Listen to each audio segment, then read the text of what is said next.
What's going on, everyone? In this video we will be discussing how to find your optimal sensitivity while playing on controller in Fortnite.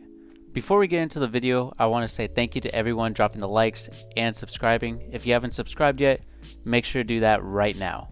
Your sensitivity in Fortnite is going to depend on whether you play exponential or linear.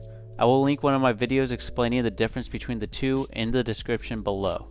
Essentially, if you want to play on linear, you're going to have to lower your sensitivity initially so that you can get used to your crosshair movement.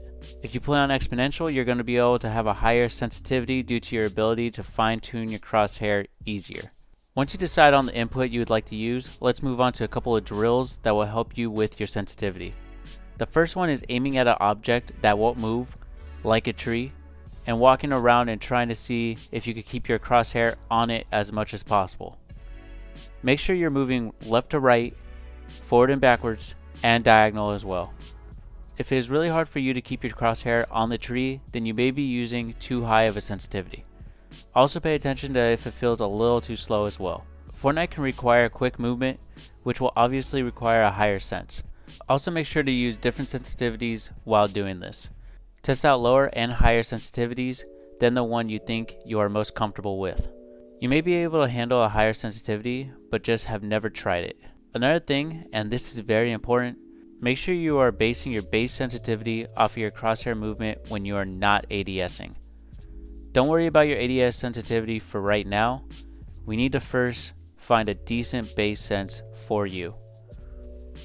Next, go into creative and go into Skaavok's aim training course. The code should either be on the screen or down below in the description. From here, you are going to want to test your aim on the horizontal, vertical, and popcorn drills. If you want more practice, definitely go through some of the other aim courses as well. At this point, you should have a fairly good idea of what your sensitivity should be from the first tip.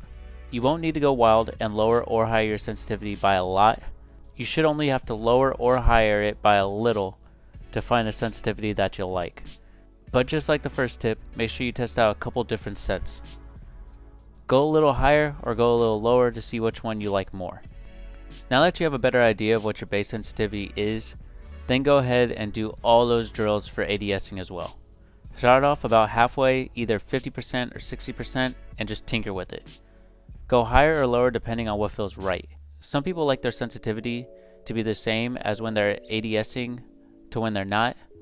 Some people like it super low, around 20 to 30%. This is just all preference. I personally like mine around 60-70%. It just feels natural to me.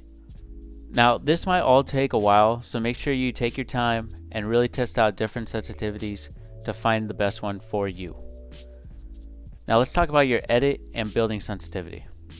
I recommend going into one of Candook's edit courses and the infinite building course. Both codes will either be on the screen or in the description below. Start at about a 2x sense for both and free build or edit for 5 to 10 minutes. Then decide if it feels too fast or if it feels too slow. Treat it similar to aiming and how you test the different sensitivities. Make sure you give these a real go and don't just try a sense for a minute. It may feel too fast at first, but these are much easier to get used to over time than aiming. Now let's talk about the PSA method. I will leave a link down in the description where you can try this method, but I am not sure if it is the best option to try to find your controller sense. The PSA method works well for mouse and keyboard, which is really what it's made for, but you are more than welcome to try it for a controller. It does use the algorithm to match up a sensitivity for you, so I don't necessarily see why it wouldn't work. So in case you want to try it, first go to the link down below. There you will find a gaming calculator where you can put your sensitivity in that you think is most comfortable for you right now. From there, repeat the tips above aiming and crosshair placement using both the higher and lower sensitivities it provides you. Then decide, do you like the lower value or the higher value? Neither one of them have to feel great, and you don't have to decide to go with that sensitivity. It's all based on which one feels better. From there, tell the algorithm higher or lower. It will then pop up with a new sensitivity for you to try. Use that value for a little bit, then try the lower or higher sense. Tell the algorithm which one you like more, higher or lower. Then from there, just repeat the process until you zero in on a value. Of course, if you really like a value that you find before you zero in on the one that it tells you, then stick with it. The most important part about finding your optimal sensitivity while on controller is making sure you stick with it for a few weeks. If after a few weeks it just isn't what you want, then change it to something else. A mistake people often make when trying to find a good sensitivity for themselves is that they switch their sense day in and day out, or every other day, or when they get killed by somebody. Stick with one sense for a while and see how it goes. Lastly, I just want to talk about a product that could potentially help you raise your sensitivity and become more comfortable with it. This product, of course, is Control Freaks. Now, this isn't an ad. I really do just believe in Control Freaks making your aim better. I don't want to go too much into this because this isn't a video about Control Freaks, but Control Freaks essentially make for a better range of motion and therefore more control and fine-tuning over your aiming. If you're interested, I will leave a link to the most popular Control Freaks down in the description below.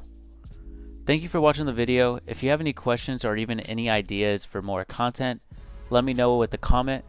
Also, I am thinking about making content for another game as well. I was thinking Apex Legends, and the reason for this is because I love to play that game, but I was also thinking Warzone or Hyperscape. Let me know which one of those games you'd like to see content in.